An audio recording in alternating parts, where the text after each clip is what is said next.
You also stamped like the first 25,000 copies of your album. So where did you get the idea to do that? Long nights. Waffle House. Yeah. We just hanging out, chit-chatting about stuff. You know, we really try to be a personable band. We don't feel like it's us on stage and kids out there, and we feel like it's just the camaraderie of a punk rock show. We feel like we're all in this together. And the one thing that sort of has always been lacking is not lacking, but just sort of like when it comes to CD art, you know, no band almost chooses the art, makes it, creates it. Yeah, it's label doing it. Yeah, it's someone else doing it, and you approve it, and they send it off, and it's very, very mass-produced, very, very like corporate feel. And we were like, how can we not do that? You know, and DIY bands, punk rock bands have been doing it forever. You know what I mean? And still are doing it. You know, but they're dealing with 500 copies or 1,000 copies, and we were like, can we do this? Can we actually, you know, create the art, hand stamp it to where anybody can go into a corporate building, see our CD, and know that we physically touched it, we worked for it. You know, how can we make it personal? You know, and just a lot of chit chat, bouncing ideas off each other, and we came up with it. And then we had to really, really think for the next couple of days, can we really do this? I mean, it was work, you know, but I think any one of us would do it again if we had the chance, you know, because it was definitely. I feel like, you know, I like me myself, I'm like, I can't wait till it comes out and go out and pick it up and be like, I wonder if I did that or someone else did that, you know, because we hand numbered them, hand signed them, we you know, hand stamped them, we completely just really wanted to make it feel like, you know, we're all in this together, and they, you know, we videoed it pretty heavily, so, you know, people get to see their own CDs getting made, you know what I mean? You know, this random 10,432, you know, watched him as he stamped it, and, you know, whatever, so, just something I think really, that was like pretty hard work to stamp all of those. It was a lot of work. Yeah. I mean, I can imagine. It's totally worth it though, because I mean, for sure.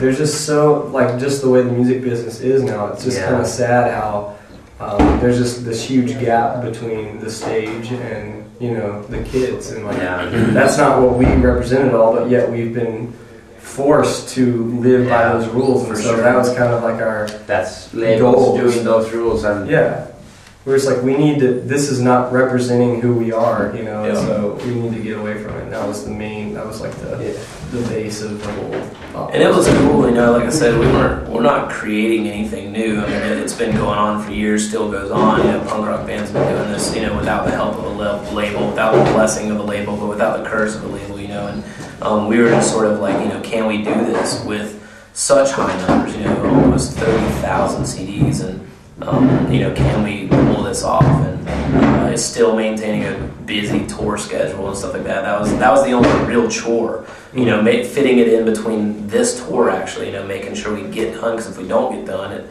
throws everything off balance and things will be delayed. And so it was very, you know, once we said, okay, we're gonna go with it, you know, it's sort of like going underwater and just like, I think we can make it to the top before we die, you know, like, it worked. I mean, it literally just... The night before we left, we didn't sleep because we were practicing our set once before this tour while he was in there finishing his up, you know, like, it was wild, like super wild. But it was awesome, and I think, we, you know, between online and stuff, I think people are really understanding where we were coming from, and, you know, in no way, shape, or form was it an arrogant thing or anything. It was just like, hey, you know, we just really feel like this almost builds the camaraderie of us meets the people, you know. So it's not us and the people, it's we, you know, we're all in this, and when they pick it up, even though they're in a corporate building of some sort of, you know, mass-produced stuff everywhere, they can pick up this one album and be like, whoa, you know, we did this, you know what I mean, and they were there while we did it with online, we you know, streamed the whole thing, and with the videos that we'll put out and stuff. So it's really exciting, and it's really cool. It was really cool of our label to actually let us do that. You know, that's definitely something that they had to put a lot of trust in us, you know, because we could have really jacked up 30,000 records, you know, and so they really put a lot of trust in us, and you know, kudos to them for letting us be able to, you know, to maintain such sort of a punk rock idea that flies in the face of most, like, you know, corporate kind of labels and stuff like that, you know. So after like this hard work, what do you think about like people downloading it like illegally when it leaks someday? Oh, who cares, We don't man? care about that. It's one of those things. Like I mean, a band like us. I mean, we don't live on selling a CD in the store. We live on people coming to our show. Yeah. So, I mean, you know, it's a big controversial thing downloading this, that, and only that. But I mean, especially over here in Europe, I don't even know if the CD's coming out over here. You know what I mean? I don't know if you're going to be able to go to a store and purchase it. So therefore, it's like, you know, I'm glad. I can't speak for every band, but I'm glad for us there's a way that if a person likes our music enough, they can probably go on something, you know, download it, and if they like it and they end up at the show the next time we're there, it's worth it to us. You know what I mean?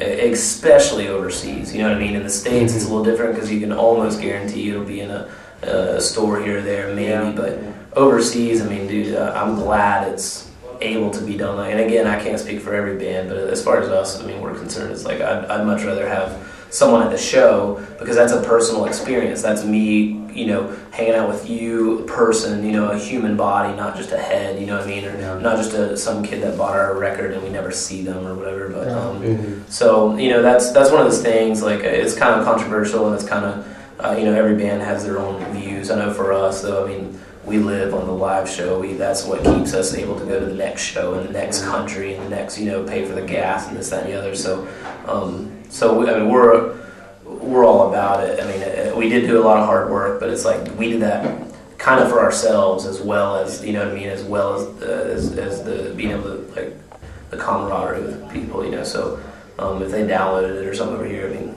who cares? It wasn't. We didn't necessarily do it to sell more records. Like, Exactly.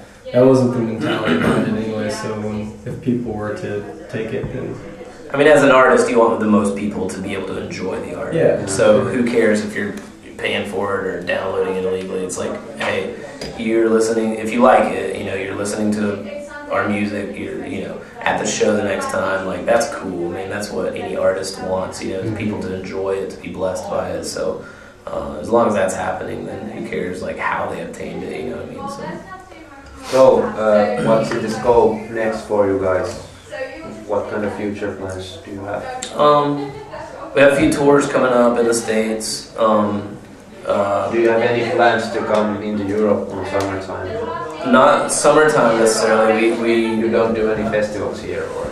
We want to. Yeah. We haven't yet. We have some tours in the States over the summertime, so now we'd be here then. But there's it's nothing we can mention right now. But there's definitely talk about being back, maybe September, maybe November.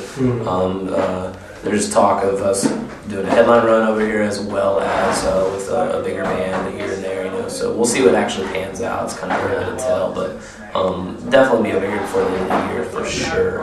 And then if, you know, depending on where we go, you know, will depend on if we're a band or we're by ourselves.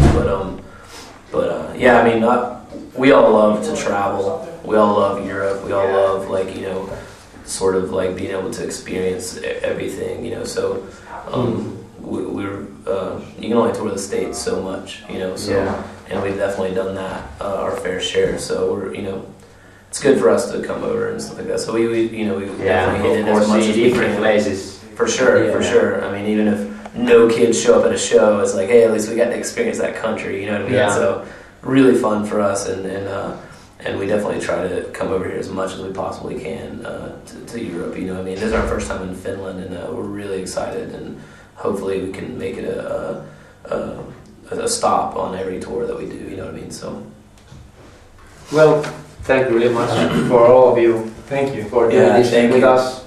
Anything you want to say as a closer to your fans? Jamming on the one. Yeah, jam on it. Jam on it. Jam with it. Wars and Rumors Wars 5509. Downloaded illegally. We love you. Thank you very much. Thank you.